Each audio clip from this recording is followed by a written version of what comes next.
یعقوب سلیموف سابق وزیر کارهای داخلی تاجیکستان روز 20 مای به سن 63 رسید. یعقوب سلیموف در زندگی پر از شیب و فراز خود مزه همه چی را چشید.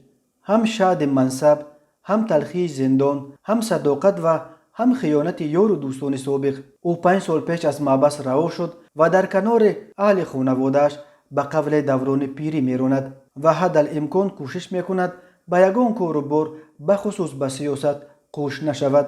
یعقوب سلیموف 20 مای سال 1958 در نویه وخش به دنیا آمده دانشکده تربیت جسمانی و سپس شعبه شبانه رشته اقتصاد دانشگاه دولتی تاجیکستان را ختم کرده است.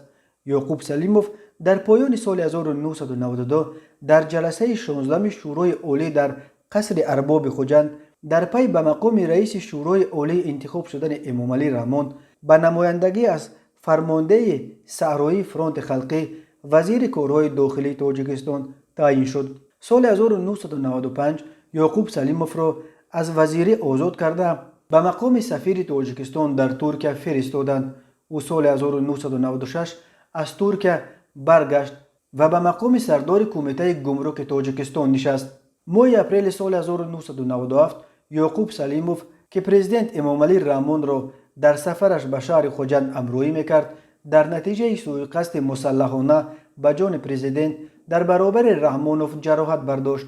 ماه اوگوست همان سال همگی ماه بعد از امضای سازشنامه صلح با مخالفین در پی باز یک آشوب مسلحانه پلکوونیک محمود خدایبردیف بالای منزل یعقوب سلیموف در شهر دوشنبه نیز حمله صورت گرفت و او ترک تاجیکستان کرد. یعقوب سلیموف در خارج حزب جمهوری خواهان تاجیکستان را تشکیل داد و کتابی با نام ازیاتسکی سندروم نیز چاپ کرد. 21 ایون سال 2003 یعقوب سلیموف را در شهر مسکو با درخواست مقامات تاجیکستان دستگیر و 24 فوریه سال 2004 به تاجیکستان استرداد کردند.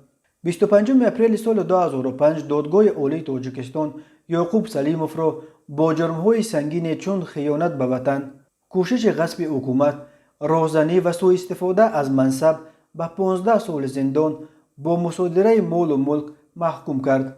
با حکم دادگاه یعقوب را از اردن و مکافات‌های دولتی و همچنین از عنوان گنرال نیز محروم کردند. یعقوب سلیموف 21 ایون سال 2016 از زندان آزاد شد و حالا در دوشنبه به سر میبرد. یعقوب سلیموف بعد رهاییش از محبس دیگر باره ازدواج کرد و از همسر نوش الکی 3 فرزند دارد. او از همسر اولش نیز 3 فرزند دارد.